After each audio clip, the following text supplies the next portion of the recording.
স্বামী স্ত্রীর মধ্যে সালাম আদান প্রদান থাকলে একে অপরের প্রতি ভক্তি, শ্রদ্ধা, বিশ্বাস, ভালোবাসা বহু গুণ বেড়ে যায়। কথা বলে ঠিক কিনা?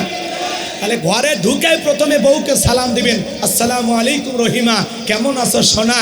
ঘরের দরজাটা খোলো না, আমি তোমার লিটনের বাপ, তোমার দিওয়ানা। বউ খুশি হয়ে দরজা খুলবে। কথা বলে ঠিক কিনা? কিন্তু আমাদের ব্যবহার এত মিষ্টি না, ব্যবহার তিতে। আমরা রাগান্বিত হয়ে বাড়ির দরজায় ডাক দে, রুবেলের মা, দরজা খোল, বেশি দেরি হলে দরজা ভেঙে ফেলে দিয়া তোর পিঠের ওপর আজ কি যে হবি রে। ভিতর থেকে বউ বলে, এটা স্বামী না সেকেন্ড আজরাইল। কথা কন ঠিক খেলে। আবার ওই পুরুষ বাইরে যা গল্প মারে লোকজনের সামনে, হ্যাঁ আমার বউ আমার বাঘের মতো ভয় করে। বাঘ একটা পশু, জানোয়ার, তার মানে বইয়ের কাছে তুমি মানুষ হতে পারো না। বইয়ের কাছে হয় লাগবে রোমান্টিক, আর বইয়ের কাছে যা হয় বাঘ।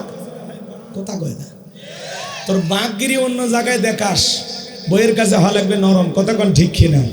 একটু রোমান্টিক স্বামী হওয়া লাগবে, ভালোবাসার মানুষ হওয়া লাগবে, বইয়ের প্রিয় স্বামী হওয়া লাগবে। কথা কন ঠিক কিনা? রাগ করতেছেন মনে হয়? তাহলে বউকে যা সালাম দিতে পারবেন তো ইনশাআল্লাহ? রাগ করতেছেন? শোনেন, প্রথমে বউকে সালাম দিবেন। আশেপাশে যদি লোকজন না থাকে তাহলে বইয়ের হাতটা ধরে মুসাফা করবেন। কার হাত? এ যুবক, কার হাত? পাশের বাড়ির ভাবির হাত না, ধরলে ঝাঁটা দিয়ে পিটাবে। কথা কন ঠিক কিনা? বইয়ের হাত ধরে মুসাফা করবেন। একেবারে যদি আশেপাশে কোনো লোকজন না থাকে, ময়দান ফাঁকা শূন্য, তাহলে কোলাকুলি শুনে নেবেন। কথা কয় না? কোন স্বামী যদি তার স্ত্রীকে সালাম দেয়, মুসাফা করে, কোলাকুলি করে, বিশ্বাস করেন তাদের দাম্পত্য জীবনে কোনো অশান্তি থাকবে না। তাদের ভালোবাসা বৃদ্ধি করার জন্য কোনো কবিরাজের পানি পড়া লাগবে না, হুজুরের তাবিজ কবজ লাগবে না। কথা কয় ঠিক কিনা? স্বামী স্ত্রীর মধ্যে সালাম আদান প্রদান হলে ভালোবাসা বেড়ে দেন কে? যে স্বামী স্ত্রীর মধ্যে সালাম আদান প্রদান হয়, আল্লাহর পক্ষ থেকে তাদের উপরে 3টি রহমত নাজিল হয়। বলেন সুবহানাল্লাহ। শোনেন, রসুলের 4টা সুন্নাত প্রত্যেকটা পরিবারের স্বামী স্ত্রী যদি আমল করত, বিশ্বাস করেন কোনো দিন স্বামী স্ত্রীর মধ্যে তালাকের ঘটনা ঘটতো না। জামালপুরে এক পাগলা মসজিদের মাইক দিয়ে বউ তালাক দিছে। কথা কন না কেন? হাইরে, ওর বইয়ের উপর কি খেপা! বউক মসজিদের মাইক দিয়ে তালাক দিয়া বলতেছে এমন ভাবে তালাক দেবো যাতে এলাকার মানুষ বোঝে আর ওই বউ জানার না নেওয়া লাগে। কথা কন না কেন? ওই মসজিদের মাইকে আজান না দিয়ে বউ তালাক দিছে। কথা কয় না? এরপরে তালাক দিয়ে বাড়িতে এসে 3 কেজি গরু দুধ কিনছে, কিনে ওই দুধ দিয়ে গোসল করছে। এরকমও স্বামী আছে না? না, আসলে এরা মানুষ না। কারণ এই ধরনের ঘটনার দ্বারা সমাজ কি হয়? ধ্বংসের দিকে যায়। এগুলো ঘটনার দ্বারা মানুষেরও খারাপের দিকে ধাবিত হয়। এগুলো ঘটনা সমাজের খারাপ উদাহরণ সৃষ্টি করে। কথা বলে ঠিক কিনা? শোনেন, যে কথা বলতেছেন শোনেন, 4টে সুন্নাত যদি প্রত্যেকটা পরিবারের ভিতরে আমল করা হয়, বিশ্বাস করেন তাদের দাম্পত্য জীবনে বিচ্ছেদ ঘটবে না, তালাক ঘটবে না। রসুলের সেই 4টে সুন্নাত কি কি আমল করতে চান? কথা কয় না? আমল করবেন? কারা কারা শুনবেন? আর একবার হাত তোলেন তো দেখি, লিল্লাহে তাকবীর।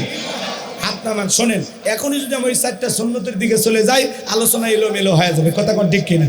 খালি মনে করে দিবেন। আছেন তো আপনারা নাকি? শোনেন, যে কথা বলতে চাচ্ছিলাম, তাহলে বউকে সালাম দিলেন, রসুল তার স্ত্রীকে কি দিলেন? সালাম দিলেন। জয়পুর হাটে ওয়াজ করলাম, এক যুবক বলে, হুজুর বউকে সালাম দিতে গিয়ে শরম লাগে। বাচ্চা কাচ্চা বিয়ে করছো তুমি? কয় হ্যাঁ। বাচ্চা কাচ্চা? কয় 3টা সন্তানের বাবা হয়ে গেলা, তোমার শরম লাগে না? বউকে সালাম দিতে গিয়ে শরম? এটা শরম না শয়তান? কারণ এর শরম যদি এত বেশি হইতো তাহলে এর বইয়ের তো বাচ্চা হওয়ারই কথা না। বইয়ের বাচ্চা হয়ে যায়, তোমার শরম লাগে না? আর সালাম দিতে গিয়ে শরম। আল্লাহ হেদায়েত দান করুক। জোরে কোন আমিন। রাগ করতেছেন নাকি? করেন, আমার কোনো সমস্যা নেই। 2-1টা ভালো কথা বলা লাগবে, যেগুলো বাস্তবে কাজে লাগবে। বউকে সালাম দিবেন। বউ ভালোবাসার মানুষ। বউয়ের সাথে কি ব্যবহার করবেন আমি একটু পরে বলতেছি, সামনের দিকে যাই। মা বোনদের জন্য ওয়াজ হওয়ার দরকার আছে না? না, মা বোনদের যেন আলোচনা হওয়া দরকার। কারণ মা বোনেরাই বারবার এই দেশের সরকার। জন্মের পর থেকে আজ পর্যন্ত খালি মহিলাই দেখতেছি, পুরুষ আর দেখার ভাগ্যে জুটল না। হিসাব নিকাশ করে দেখলে আমরা সবাই ঘর যাওয়া। কথা কন ঠিক কিনা? চলেন সামনের দিকে যাই। কষ্ট হচ্ছে? শোনেন, তাহলে বউকে সালাম দিবেন, পারবেন তো ইনশাল্লাহ? চাচা আজকেই রিস্ক নেওয়া যাবি তো? আজকেই সালাম দিন, আসসালামু আলাইকুম। যদি বলে কারে সালাম দিলেন, বলবেন তোমারই দিলেন। বাপ রে বাপ, আজকে আবার কোন হুজুরের মুরিদ নিয়ে বাড়িতে ঢুকলা, সেদিনই তো অমুকের গাছের কলা চুরি করলা। বউ প্রথম একটু ঠাট্টা বিদ্রুপ করবে, 2-4 দিন দিতে দিতে অভ্যাসে পরিণত হয়ে যাবে, সমাধানও হয়ে যাবে ইনশাআল্লাহ। আমার ভাইয়েরা যে কথা বলতে চাচ্ছিলাম, নবীজি যখন ঘরের ভিতরে প্রবেশ করলেন, নবীজির চেহারার আলোতে সুইটা কই পড়ে আছে পরিষ্কার দেখতে পেয়েছেন, বলুন সুবহানাল্লাহ। আপনার আমার নবী কেমন নবী, কেমন দামি নবী পাইছি বাজান। নবীর সম্মান মর্যাদা অনেকের জানা নাই, বোঝা নাই। অনেকে নবীর আলোচনা শোনার পর মাহফিল থেকে উঠে যায়, আছে না? যে জায়গায় বিশ্ব নবীর জীবনী নিয়ে বিশ্ব নবীকে নিয়ে আলোচনা হয়, এই জায়গার থেকে যদি আপনি উঠে যান, মনে আলোচনাটা ভালো না লাগে, তাহলে বুঝবেন রসুলের প্রতি আপনার ভিতরে 100% ভালোবাসা নাই। রসুলের প্রতি আপনার 100% ভালোবাসা নাই। ভালোবাসা জায়গায় ভাইরাস ঢুকছে, কথা কন ঠিক কি না? রসুল আপনার আমার প্রিয় নবী কেমন নবী পাইছি জানেন? যে নবী হা বললে পুরো পৃথিবীবাসীর জন্য আল্লাহ পাক হালালে পরিণত করে দেয়, সুবহানাল্লাহ। যে নবী না বললে পুরো পৃথিবীবাসীর জন্য আল্লাহ পাক হারামে পরিণত করে দেন। যে নবী জমিনে পা তুললে মাওলা পাকের আরশে আজিমে পৌঁছে যান। যে নবী আসমানের চাঁদের দিকে ইশারা করলে চাঁদ 2 টুকরো হয়ে যায়, আল্লাহু আকবার বলেন। যে নবী জমিনে পথ চললে, ভালো করে বোঝেন, আসমানের মেঘ এসে ছায়া প্রদান করত। রসুল যেই পথে হেঁটে যেতেন 3 দিন পর্যন্ত ওই রাস্তা দিয়ে সুগন্ধি ছড়াচ্ছিল। রসুল যখন ঘেমে যেতেন, এই ঘামগুলো মুক্তোর দানার মতো চিকচিক চিকচিক করতো। আম্মা জানার এই ঘামগুলো এরকম সংগ্রহ করিয়া শিশির ভিতরে, বোতলের ভিতরে জমা করে রাখতেন। বিশেষ দিনে এই ঘামগুলোকে আতর হিসাবে, সুগন্ধি হিসাবে ব্যবহার করা হতো। চিৎকার মেরে বলুন সুবহানাল্লাহ। যেই নবীর চেহারার ওপরে মশা মাছি পড়া হারাম, আল্লাহু আকবার বলেন। সেই রসুলের কাছে হযরত বেলাল, কথা কি মনে আছে নাকি ভুলে গেছে? আমার ভাইয়েরা, যেই নবীর চেহারার দিকে তাকাইলে খোদা নিবারণ হয়ে যাইতো, সুবহানাল্লাহ বলেন। সেই নবীর কাছে হযরতে বেলাল ডেকে বলেন, নবী গো, আপনি কালেমার দাওয়াত দেন, ইসলামের প্রচার করেন। নবী গো, আমাকে একটু কালেমা পড়ে মুসলমান বানায় দেন। বিশ্ব নবী হযরত বেলালকে কালেমা পড়া দিলেন, লা ইলাহা ইল্লাল্লাহু মুহাম্মাদুর রাসূলুল্লাহ সাল্লাল্লাহু আলাইহি ওয়াসাল্লাম। হযরত বেলাল কালেমা পড়ে মুসলমান হয়ে গেল। আমার নবী ডেকে বলে, বেলাল, ইসলামের অবস্থা এখন ভালো না, কালেমা পড়েছো, আপাতত প্রকাশ করা যাবে না। বলেন তো বাজান, ইসলামের অবস্থা কি সব সময় ভালো থাকে? আজও তাম পৃথিবীর দিকে তাকায় দেখেন, ওই জালেমদের টার্গেট ইসলাম আর মুসলমান। কথা বলেন নাকি? একটু বীরের মতো একটু আওয়াজ দিন। আপনাদের আওয়াজে যেন বোঝে না, আপনাদের কথায় সাপোর্ট দরকার, আমাকে সাহস দেওয়া দরকার। কথা বলেন না কেন? একটু সহযোগিতা করবেন, চুপচাপ থেকে লাভ কি? আজকে তাম পৃথিবীর জালেমদের টার্গেট কি? ইসলাম আর মুসলমানের রক্ত নিয়ে খেলা করতেছে, কথা বলে ঠিক কি না? ওরা ইসলাম আর মুসলমানকে জমিন থেকে বিদায় করে দেওয়ার নীল নকশা বাস্তবায়ন করতে চায়, কথা বলে ঠিক কি না? আজও তাম পৃথিবীর জমিনের দিকে তাকায় দেখেন, যেখানে মুসলমান সেখানে নির্যাতন আছে না নাই? জোরে বলেন, আছে না নাই? ফিলিস্তিনের মুসলমানরা 1 নয় 2 নয় 75 বছর ধরে নির্যাতন আর জুলুমের শিকার, কথা বলে ঠিক কিনা?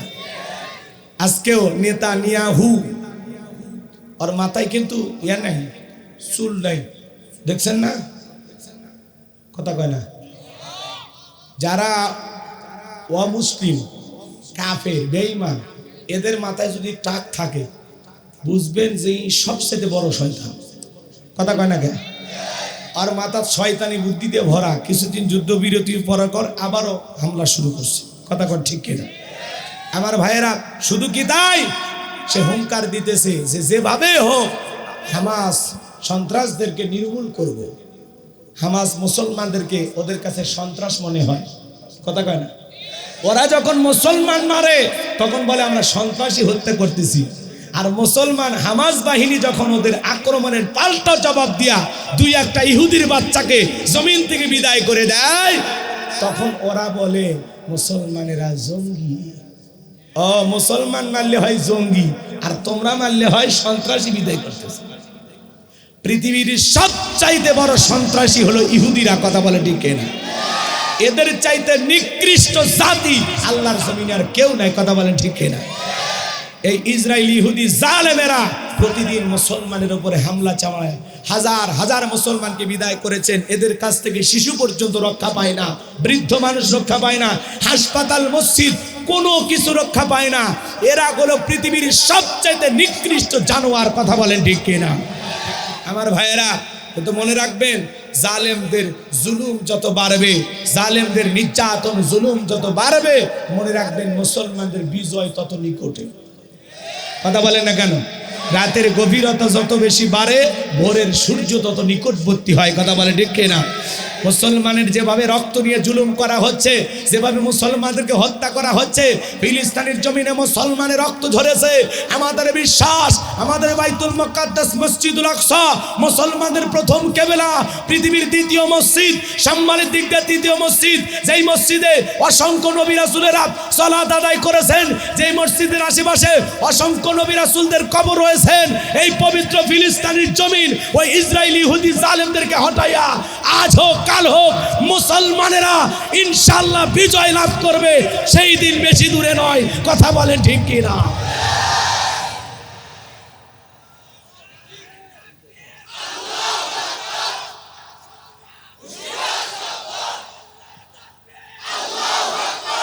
মুসলমান হিসাবে ফিলিস্তিনের মুসলমান মরলে আপনার আমার কষ্ট লাগে কিনা?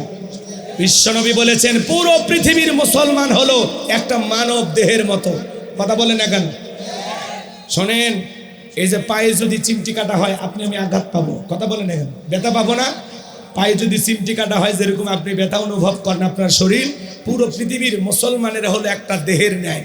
কোনো একটা জায়গায় একটা মুসলমানকে যদি গরুর গোশত খাওয়ার অপরাধেই ভারতে মারুক, আর কাশ্মীরে মারুক, আর ফিলিস্তিনিতে মারুক, একজন মুসলমানের রক্ত জমিনে পড়তেছে, এটা থেকে এই ব্যথায় যদি আপনি ব্যথিত না হন, আপনার যদি কষ্ট অনুভূতি জাগ্রত না হয়, তাহলে বুঝবেন আপনি মুসলমান হতে পারেন না। কথা কি বোঝা যায়? মুসলমান হলে ফিলিস্তিনি মুসলমানদের প্রতি আপনার আমার দরদ ভালোবাসা থাকার দরকার আছে না? ভাইরা আমার, চলুন সামনের দিকে যায়। কষ্ট হচ্ছে, কিন্তু আমাদের বিশ্বাস সমাজ মুসলমানের যেভাবে এগিয়ে যাচ্ছে, এছাড়া বিভিন্ন দেশের যারা যুদ্ধ করেন, বিভিন্ন সংগঠন যাদের আছে, তারাও যেভাবে সহযোগিতার হাত বাড়াচ্ছেন, ইনশাআল্লাহ আমাদের বিশ্বাস এইবার ফিলিস্তিনের জমিনটা ওই ইসরায়েলি ইহুদি জালেমদেরকে বিতাড়িত করে এটা মুসলমানদের দখলে আসবে ইনশাআল্লাহ। আমরা স্বপ্ন দেখি অচিরেই ফিলিস্তিনের জমিন মুসলমানরা বিজয় লাভ করবে ইনশাআল্লাহ। পৃথিবীতে কোনো একটি দেশের মুসলমানদের অর্জন মানে আপনার আমার অর্জন। কথা বলে ঠিক না? আমরা তো হয়তো ভাই যাইতে পারতেছি না, এই দেশে লক্ষ লক্ষ যুবক রেডি আছে। কথা বলেন না কেন? বর্ডার যদি খুলে দেওয়া হয় আর যাওয়ার ব্যবস্থা যদি করে দেওয়া হয়, এই দেশের লক্ষ লক্ষ যুবক ফিলিস্তিনি মুসলমানের পক্ষে লড়াই করার জন্য রেডি আছে না নাই? কলিজাটা ফেটে যায়। কথা কোন ঠিক কিনা? এটাই এরা হলো বর্তমান যুগের এই যে ইহুদি দেখতেছেন না, আমরা তো ফিরাউন দেখি না, দেখছি এই নেতানিয়াহু, জো বাইডেন সহ পৃথিবীর যারা বড় বড় নেতা আছে, যারা সব সময় ইসলামের বিরুদ্ধে মুসলমানের বিরুদ্ধে ষড়যন্ত্র করে, এরা হলো নব্য যুগের ফিরাউন নমরুদ। কথা বলেন ঠিক কিনা? এদের ভিতরে কোনো বিন্দু পরিমাণ মনুষ্যত্ব বোধ নাই, সামান্য পরিমাণ মানবতা না। কথা বলেন না?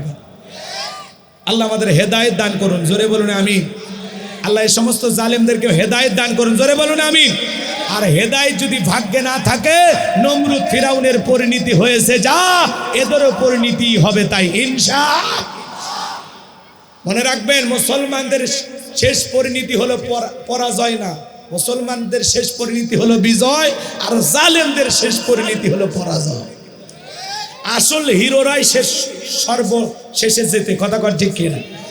কথা বোঝেন নাই? তো আমরা পৃথিবীর মুসলমানেরা হলাম রিয়াল হিরো, আমরাই বিজয় লাভ করব।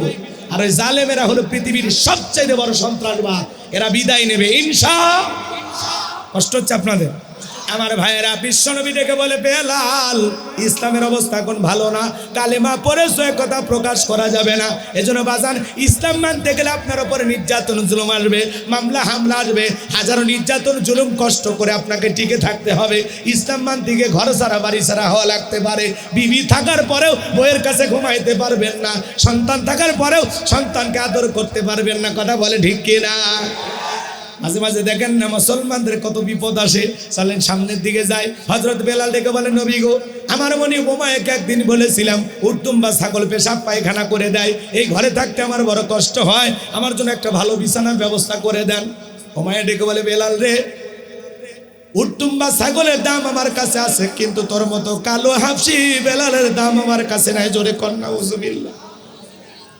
নবী গো, আমি বেলালের জীবনের কোনো দাম নাই, আপনি আমাকে দোয়া করেন আমি যেন মৃত্যু পর্যন্ত কালেমার প্রতি টিকে থাকতে পারি। বলেন আল্লাহু আকবার। এই কথা বলে হযরত বেলাল বিশ্বনবীর কাছ থেকে দোয়া নিয়ে চলে গেলেন। সকালবেলা হয়ে গেল, সূর্য উদয় হয়ে গেছে, অনেকটা বেলা যায়। হযরত বেলাল দরজা খোলে না। এইবার অন্যান্য চাকর বাকর যারা আছে এরা নালিশ নিয়ে চলে গেছে উমাইয়ার কাছে, ডেকে বলে, মনিব এখন পর্যন্ত বেলাল দরজা খোলে নাই, তাই নাকি? বলে হ্যাঁ, চলো যাই। এইবার দরজায় ডাক দেয় হযরত বেলালকে, কিন্তু হযরত বেলাল দরজা খোলে না, জোরে করে ধাক্কা মারছে, দরজা খুইলা গেছে। এইবার উমাইয়া তাকায় দেখে যে এই রাত্রিতে হযরত বেলাল কালেমা পড়ে মুসলমান হয়েছে, ওই রাত্রিতে একটা উটদুম বা ছাগলের কাছে কোনো পেশাব পায়খানা নাই। বলেন আল্লাহু আকবার।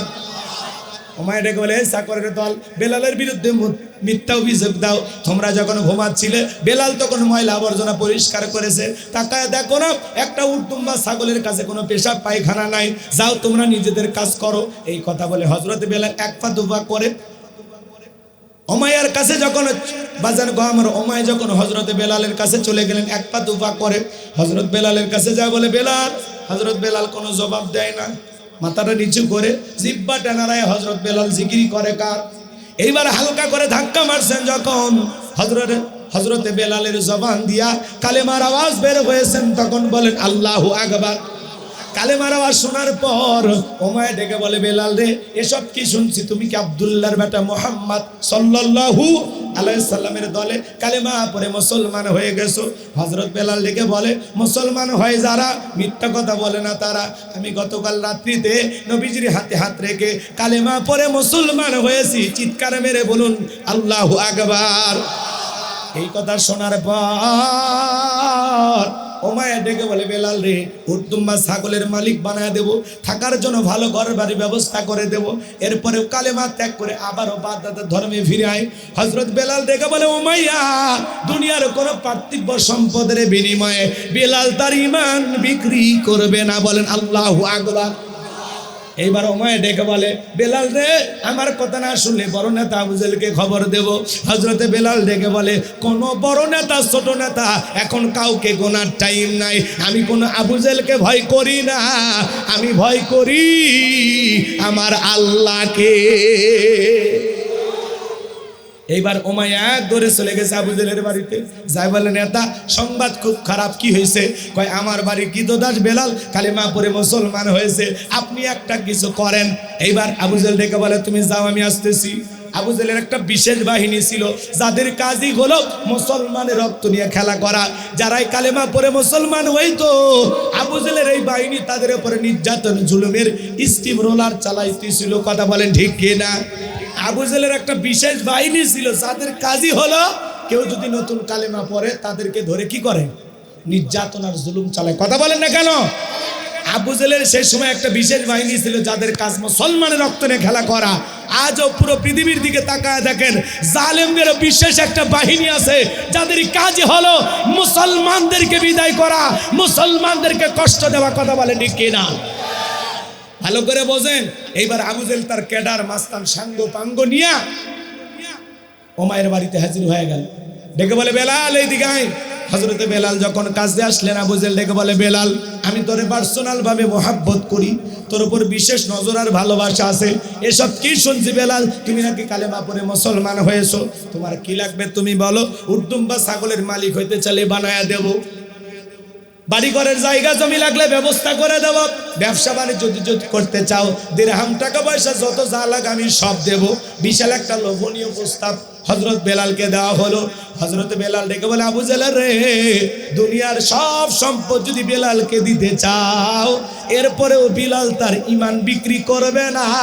চিৎকার মেরে বলেন আল্লাহু আকবার। বিলালের মতো যারা খাঁটি ঈমানওয়ালা মুসলমান, এরা কোনোদিন ঈমান বিক্রি করে না। কথা বলেন না কেন? আর মুনাফিক মার্কা মুসলমান সকাল বিকাল তার ঈমানটা টাকার বান্ডিলের কাছে বিক্রি করে। টাকা সেই দিকে, ওদের ফতুয়া সেই দিকে। আছে না নয়? দুইটা টাকার জন্য একটু লোভ লালসায় এমন কাজ করে, কোন বক্তব্য দিতে যায় কি বলে ও নিজেও জানে না। টাকা যেই দিকে ওদের ফতুয়া সেই দিকে। কথা বলেন না কেন? কোরআন হাদিসে জায়েজ থাক আর না থাক, নেতা যা বলবে ওদের ফতুয়া সেই অনুযায়ী ঘোরা লাগবে। কথা কথা এরকম সুবিধাবাদী আলেম আছে না নাই? এরকম 5-8টা গোলাম আলেম আছে না নাই? ওই জন্য তো আজ আমরা বলি সমাজে আলেম আছে, কথা কয় না কেন? 3 ধরনের। কয় ধরনের? একটা দরবারি, একটা সরকারি, আর একটা দরকারি। কথা কয় না? বোঝেন বোঝেন বোঝেন। দরবারি কারা? যারা দরবার নিয়ে বসে থাকে, ওটা পরে বলতেছি, কথার প্রেক্ষাপটে যদি আসে বলে দেবো ইনশাআল্লাহ। দরবার মানে বোঝেন তো, যারা খানকা দরবার নিয়ে বসে থাকে। আর সরকারি আলেম কারা বোঝেন তো? হ্যাঁ, যারা টাকার কাছে বিক্রি হয়ে যায়, যখন যে সরকার তার পক্ষে সুগান। কথা বোঝেন না? তার পক্ষে স্লোগান দেয়, তার পক্ষে গান গায়, তার পক্ষে সুনাম, জি জি আপনি, বোঝেন তো? আর একটা দরকারি আলেম কারা?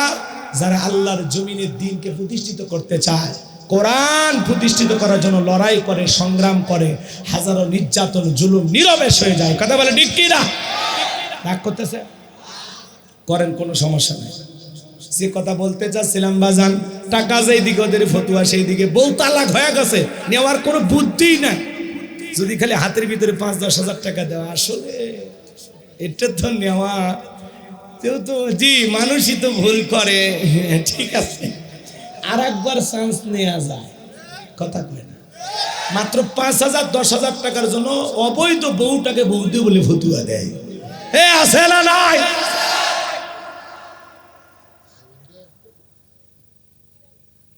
কষ্ট হচ্ছে? কষ্ট হচ্ছে আপনাদের? তাহলে একটু মনোযোগ দিয়ে শোনেন বাজান গো আমার। বেলালের মতো যারা খাঁটি ইমানদার, এরা চাবুক খায়, তারপরেও বাতিলের কাছে মাথা নত করে। ভালো করে বোঝেন বাজান গো আমার। এইবার আবু জাহেল ডেকে বলে, বেলাল সোজা আঙ্গুলে ঘিও না, আঙ্গুলে একটু বাঁকা করা লাগবে। এই কথা বলে যুবকদেরকে নিয়ে দিল, বেলালকে চাবুক দিয়ে পিঠাও।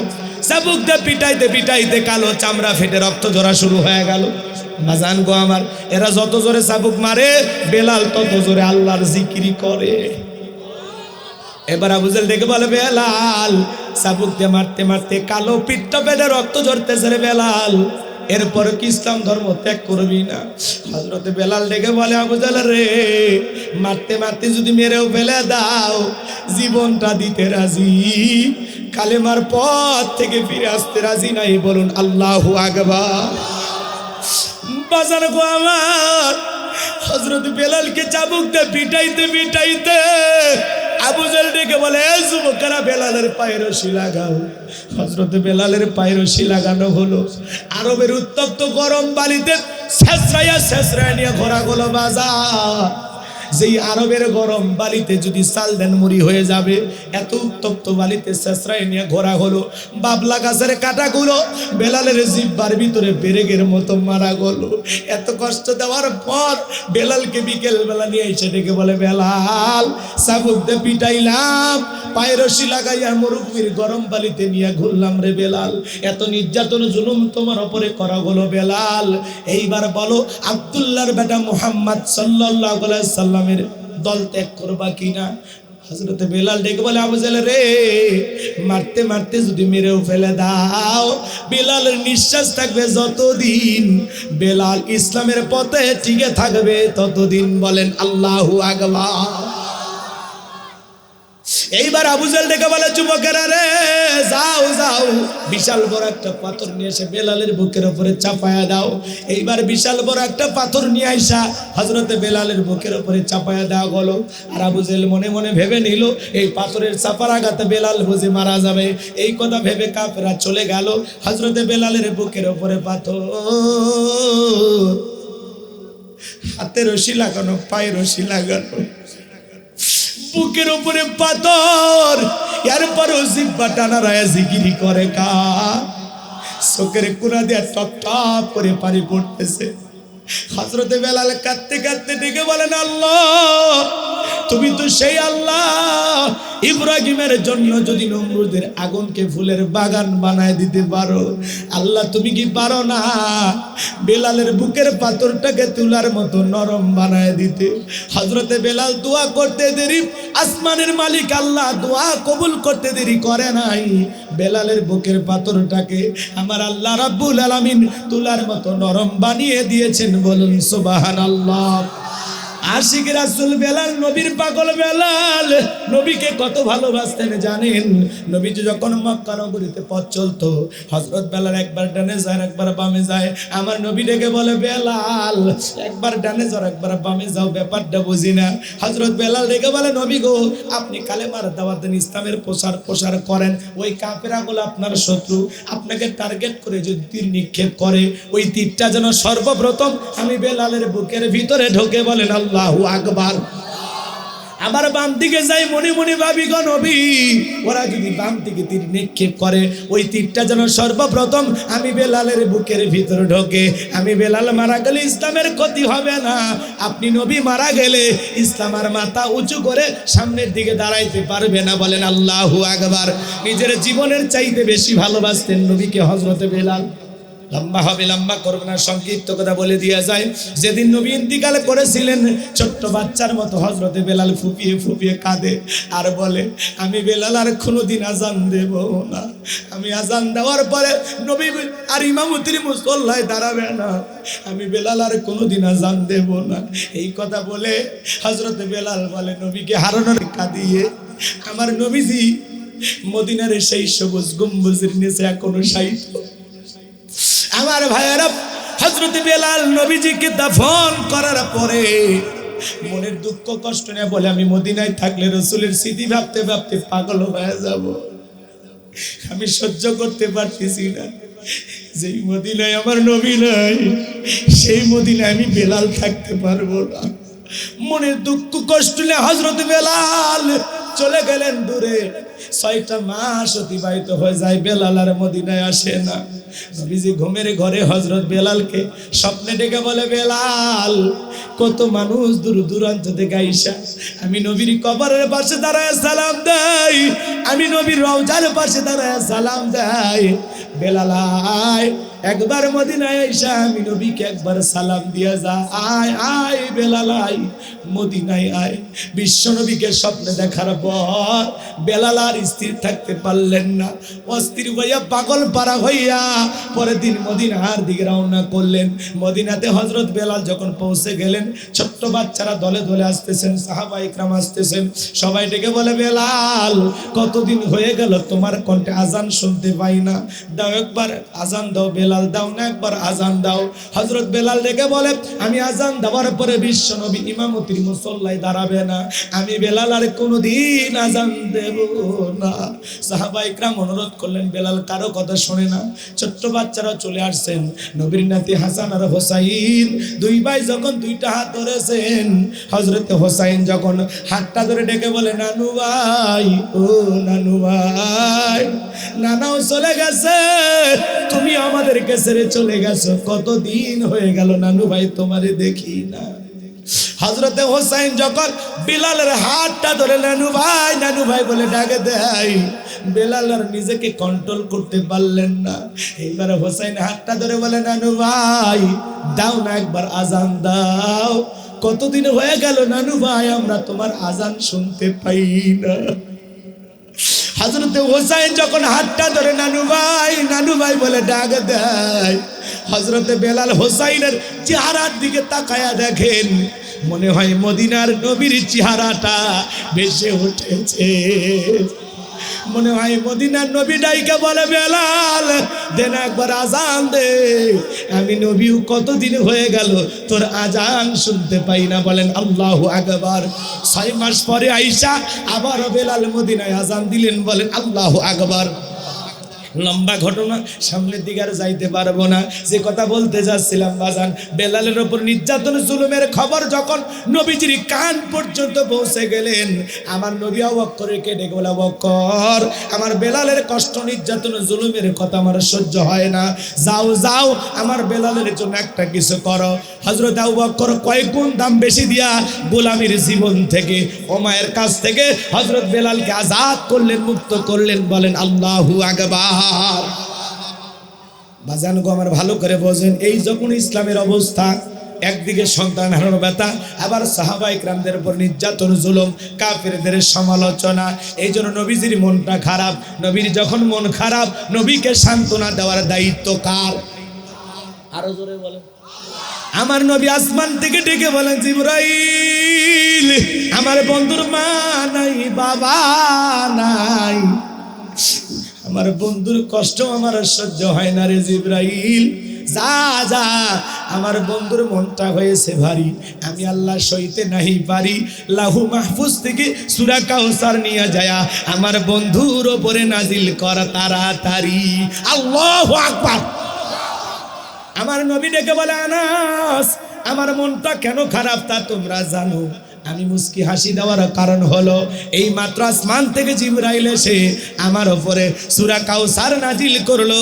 বলুন সুবহানাল্লাহ। নবীজি তখন সাহাবায়ে কেরামদের সামনে তিলাওয়াত করলেন, ইন্না আ'তাইনাকাল কাউসার ফাসাল্লি লিরাব্বিকা ওয়ানহার ইন্না শানিয়াকা হুয়াল আবতার। আল্লাহু আকবার। কোরআন শুনতে খারাপ লাগে? ছোটবেলায় বাবার হাত ধরে মসজিদে গিয়েছিলাম, ইমাম সাহেবের কণ্ঠে সূরা ফাতিহা শুনেছিলাম। আজকে আপনার বয়স 50-60 বছর পার হয়ে গেছে। এত বছর ধরে যারা সালাত আদায় করেন, দিনের মধ্যে যারা 5 ওয়াক্ত নামাজ সঠিকভাবে আদায় করেন, কমপক্ষে 40-বারেরও বেশি সূরা ফাতিহা পাঠ করতে হয়। কেউ কি বলেছিলেন যে হুজুর 50-60 বছর ধরে সূরা ফাতিহা দিয়ে নামাজ পড়ি, আর ভালো লাগে না? কেউ বিরক্ত বোধ করেছে? কেউ বিরক্তি প্রকাশ করেছে? কোন ইমাম কি বলেছে, ভাই 30 বছর ধরে ইমামতি করলাম, সূরা ফাতিহা দিয়ে শুরু করছি নামাজ, কাল থেকে সূরা ইখলাস দিয়ে শুরু করব। মাগরিবের নামাজে হুজুর যদি ডাইরেক্ট শুরু করে কুল হুয়াল্লাহু আহাদ, আপনারা পিছন থেকে কি বলবেন? আল্লাহু আকবার। হুজুর আগে সূরা ফাতিহা পড়েন, এরপরে অন্য সূরা ধরেন। যে হুজুর সূরা ফাতিহা ছাড়া নামাজ পড়াইতে যায়, বিনা বেতনে চাকরি করলেও তার ইমামতিতে নামাজ পড়ব, কারণ সূরা ফাতিহা ছাড়া সালাত হবে? কথা কয় না। কষ্ট পাচ্ছেন আপনারা? ভালো করে শোনেন, ভালো করে শোনেন। কোরআন এমন একটি কিতাব, এমন একটি আকর্ষণীয় কিতাব, কিয়ামত পর্যন্ত কোরআনের আকর্ষণ কমবে না। সুবহানাল্লাহ। এ কোরআন জোরে পড়লেও মজা লাগে, টেনে পড়লেও মজা লাগে, মাঝামাঝি সুরে পড়লে মজা লাগে। যার কণ্ঠ যত ভালো, তার কণ্ঠ দিয়ে কোরআন শুনতে তত বেশি সুন্দর লাগে। সুবহানাল্লাহ। এই সুরটা যদি টেনে পড়া হয়, মজা আছে না? না? ইন্না আ'তাইনাকাল কাউসার ফাসাল্লি লিরাব্বিকা ওয়ানহার ইন্না শানিয়াকা হুয়াল আবতার। খারাপ লাগছে? অসুন্দর মনে হয়েছে? বাজান, কোরআনের ভিতরে আল্লাহ এমন একটা আকর্ষণ দিয়েছেন। অনেক নবী রাসূলকে আল্লাহ মুজিজা দিয়েছেন, কিন্তু রাসূলের উপরে যে কিতাব নাজিল করেছেন, এটা উম্মতে মুহাম্মাদের জন্য আল্লাহর পাঠানো জীবন্ত মুজিজা। চিৎকার মেরে বলুন সুবহানাল্লাহ।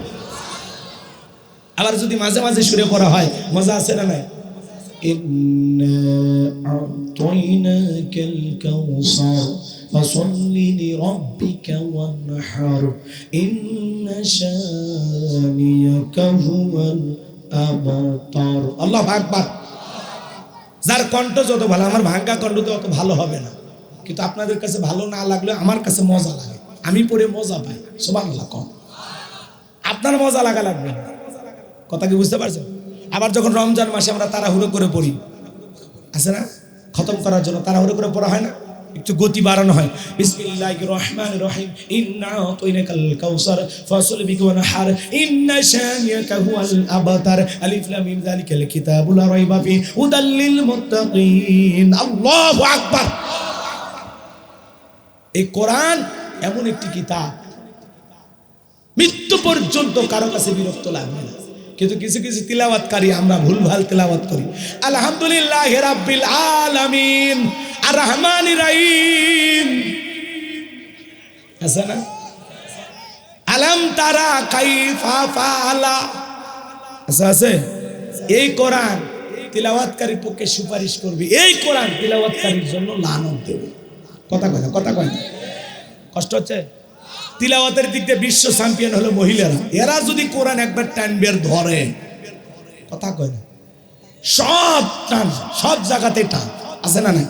আলিফ লাম মিম যালিকাল কিতাবু লা রাইবা, আছে না?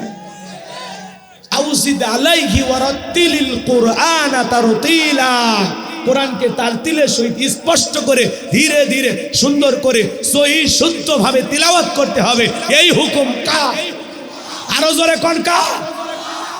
নামাজ ভঙ্গের কারণ আছে 19টি, তার 1 নাম্বার কারণ নামাজের ভিতরে অশুদ্ধ তিলাওয়াত করলে আপনার নামাজ হবে না। কথা বলেন, নামাজ হবে? নামাজ হবে না। শোনেন শোনেন, এদিক খেয়াল করেন। এই জায়গায় যদি একটু হালকা ব্যথা করে চলে যান টাঙ্গাইলে, ডাক্তার পরীক্ষা নিরীক্ষা দেয়, ইবনে সিনা বা পপুলারে চলে গেলেন, বুঝেন নাই? পরীক্ষা নিরীক্ষা করতে 12,500 টাকা শেষ। এবার আপনাকে বলে ভাই সমস্যা হালকা গ্যাস, কথা কয় না, এক পেটের ভিতরে গ্যাস, এই পরীক্ষা করতে 12,500 টাকা শেষ। নিজের শরীরের জন্য আমরা যত্ন নেই, ইবাদতের ব্যাপারে যত্ন নেই না। কথা কন না কেন? কোন ইমাম মুয়াজ্জিমের হাতে কি এরকম 500,000 টাকা দিয়ে, হুজুর এই যে 1000 টাকা দিলাম, দেখেন তো আমার নামাজ পড়াটা ঠিক আছে কিনা, রুকু সিজদা যেভাবে করা লাগে রাসূলের সুন্নতি তরিকায় সাহাবায়ে کرام যেভাবে পড়েছেন, দেখেন তো হুজুর আমার সেভাবে নামাজ হয় কিনা। নামাজের দোয়ায়, কথা কন না কেন, আমি যে নামাজের ভিতরে দোয়া দরুদ তাসবিহগুলো পাঠ করি, আমার রুকুর তাসবিহ ঠিক আছে কিনা, সিজদার তাসবিহ ঠিক আছে কিনা, দেখেন তো হুজুর আমার দরুদ শরীফ দোয়ায় কোন ঠিক আছে কিনা, যে সূরাগুলো তিলাওয়াত করি, এই যে কেরাতগুলো পাঠ করি, হুজুর এগুলো ঠিক আছে কিনা, একটু জানার দরকার আছে না নাই? তখন আমরা বলি সব শিখাইয়া কোনো টাকা নেওয়া ঠিক নয়, কথা কয় না? হুজুরের কাছে 500,000 টাকা দিয়া নিজের ইবাদতটা সুন্দর করবে, সেই জায়গায় বলে না ফ্রি শিখালে হুজুরদের সব বেশি। তো ডাক্তাররা যা বলো মানব সেবা সবচেয়ে ভালো আমল, ডাক্তার শুনবে নাকি? বলে এই ফকিরকে বের করে দে, কথা কন ঠিক কি না? রাগ করতেছেন নাকি আপনারা? এ আমরা টাকা চিনি, টাকা চিনি দেখে দেখলেন না খুলনা জেলায় এক হোটেলে কুকুর জবাই করে কুকুরের মাংস দিয়ে বিরিয়ানি পাকাইয়া বিক্রি করতেছে। এ কথা বল না, কথা বল না, শোনেননি আপনারা? গতকাল থেকে এই নিউজটা তোলপাড় হয়ে যাচ্ছে। মানুষের অর্থের লোভ কারে বলে? কুকুর ধরিয়া সেই কুকুরকে জবাই কইরা ওই কুকুরের গোশত দিয়া বিরিয়ানি পাকাইয়া মানুষকে খাওয়ানো হচ্ছে। এরা মানুষ না, এরাও কুকুর। এ কথা বল না, কুকুরের মাংস খাওয়া হালাল না হারাম? তো এরা যে বলতেছে আমরা বিরিয়ানি, বিরিয়ানি একটা সুস্বাদু, মানে বিরিয়ানির নাম শুনে জিহ্বায় পানি চলে আসে, কথা কন ঠিক কিনা? আমার ভাইয়েরা দেখেন টাকার লোভ কারে বলে? কুকুর জবাই কইরা ওই গোশত দিয়া কুকুরের মাংস দিয়া রান্না কইরা বিরিয়ানি পাকায়া বিক্রি করতেছে বছরের পর বছর ধইরা। এইবার প্রশাসনের লোকেরা ধরতে পারছে। ধরলো কিভাবে? কুকুরের হাড়গুলো বাহিরে ফেলানো ছিল, চামড়াগুলো বাহিরে ফেলা ছিল, দুর্গন্ধ ছড়াচ্ছিল। এইবার যায় দেখে ঘটনা এই ঘটছে। ওদেরকে যখন ধরছে আসল তত্ত্ব ফাঁস করে দিছে। যেই ছেলে পেলে গোশত সাপ্লাই দিত এদেরকে বলা হলো এই তাড়াতাড়ি বলো। ওই ছেলেরা বলে হ্যাঁ স্যার আমরা একটু দেওয়া শুরু করছি। 500 টাকা কেজি কুকুরের গোশত কয় টাকা? আর গরু 650 টাকা। এই 150 টাকার জন্যে মুসলমানকে হালাল না খাওয়াইয়া হারাম খাওয়াইতেছে। এ ধরনের ব্যবসায়ী আসে না নাই? এ কথা কর না কেন? কুকুরের মাংস দিয়ে বিরিয়ানি পাকাইয়া মানুষকে খাওয়াইতেছে। টাকার লোভ মানুষকে কোন জায়গায় নিয়ে গেছে, কথা কর না কেন? এই ধরনের ঘটনা বাংলাদেশে মাঝে মাঝে এর আগেও 2-1 বার ঘটছে, কথা বলেন না কেন? মরা মুরগি খাওয়ায়, কুকুরের গোশত খাওয়ায়। আমার মনে হয় এমন সিদ্ধান্ত নেওয়া দরকার, এমন শাস্তি দেওয়া দরকার, যাতে বাংলার জমিনে আর কেউ কুকুরের মতো হারাম প্রাণীর গোশত হালাল বলে মুসলমানের পেটে না ঢুকাইতে পারে। কথা বলেন ঠিক কিনা? কষ্ট হচ্ছে, কষ্ট হচ্ছে। হুজুর বলতেছে শুধু হারাম, ওই জন্য তো বললাম হারামে হারাম বেশি। কুত্তা খাওয়াইতেছে মানুষ, কত নিচে নামছে, কথা কয় না। আর সুদ তো এটা তো আরো ডিজিটাল ব্যবসা, কথা কয় না। যতই হুজুরে বলুক হারাম, সুদের টাকা গুনতে লাগে হারাম। হ্যাঁ, 1000 টাকা দেয়, এক সপ্তাহ পরে 1250 টাকা। টাকায় টাকায় বৃদ্ধি করে। মনে রাখবেন, আল্লাহ তাআলা বলেছেন পবিত্র কোরআনুল কারীমের ভিতরে, আমি সুদের বৃদ্ধিকে ধ্বংস করে দেই আর দান সদকার বৃদ্ধিকে বহুগুণে বাড়ায়া দেই। বলুন সুবহানাল্লাহ। সুদের বৃদ্ধিটা দেখতে মরিচিকার মতো চাকচিক্য করে, 2-4 বছর পরে দেখবেন সব শেষ, কিচ্ছু খুঁজে পাবেন না। খালি খুঁজে পাইলেন কি, এতদিন যে হারাম গুনাহ করেছেন ওইটা খালি আমলনামায় লেখা থাকে। কথা কোন ঠিক কিনা? এজন্য সুদ হালাল না হারাম? ওয়াহাল্লাল্লাহুল বাইআ ওয়া হাররামা রিবা। আল্লাহ ব্যবসাকে হালাল করেছেন, সুদকে করে দিয়েছেন হারাম। কথা বলে ঠিক কিনা? তাহলে সুদের টাকা লেনদেন করা যাবে না। কথা বলে না, সুদের টাকা লেনদেন করা যাবে? হ্যাঁ, রাগ কইরেন না বাজান, মনের মধ্যে কষ্ট মনের ভিতরে নেবেন না। আমি যে কথা বলতে চাচ্ছিলাম একটু মনোযোগ দিয়ে গুনাহগারের কথাগুলো শোনেন। তাহলে বিশ্ব নবীর ওপরে আল্লাহ রাব্বুল আলামিন সূরা কাউসার নাজিল করলেন। কোরআন জোরে পড়লেও মজা লাগে, টেনে পড়লেও মজা লাগে, মাঝামাঝি সুরে পড়লেও মজা লাগে। কোরআনের আকর্ষণ মুসলমানের কাছে কমে না। সুবহানাল্লাহ। কিন্তু একটা গান 2 দিন 4 দিন 5 দিন শুনলে মানুষকে প্যানপ্যানি বন্ধ কর, বন্ধ কর। এক শিল্পী এসে গান গাইলো, বন্ধু 3 দিন ধরে বাড়িতে গেলাম, দেখা পেলেন না। মানুষ কয় 3 দিন যাও দেখা হয় না, এই বাটপারের সাথে হরতাল অবরোধে গাড়ি ভাড়া দিয়া সম্পর্ক রাখার কোনো দরকার নেই। কথা কয় না। আর এক শিল্পী এসে গান গাইলো, কয় দেখা না হলে একদিন বুকের ভিতর করে সিনসিন। মানুষ কয় এটা মারাত্মক রোগ, যখন তখন পড়বি আর মরবি, করোনা ভাইরাসের চাইতেও খারাপ। মার্কেট থেকে ওই গান আউট। কথা কন ঠিক কিনা? আর এক শিল্পী এসে গান গাইলো, কয় ও প্রিয়া তুমি কোথায়? কে? কয় শয়তান তোমাকে খুঁজতেছে। কি নফল নামাজ পড়ার জন্য? কথা কন, কথা কন। এরকম আজে বাজে গান আছে না নাই? আবার ওই যে আমাদের মমতাজা বা গান গাইলো, তুমি কি কয় বন্ধু যখন বউ নিয়া আমার বাড়ির সামনে দিয়ে রঙ্গ করে হাঁটতে যায়, বুকটা ভাইরে যায়। কথা কয় না? আচ্ছা বলেন তো, শরীয়তের দৃষ্টিকোণ থেকে বউ নিয়ে ঘোরা জায়েজ না হারাম? জায়েজ। বউ নিয়ে যাওয়া জায়েজ। কিন্তু এই গানের মাধ্যমে বউকে ডাকা হচ্ছে না, কি বলা হচ্ছে? বউকে বাদ দাও, বান্ধবীর হাত ধরো। কথা কন ঠিক কিনা?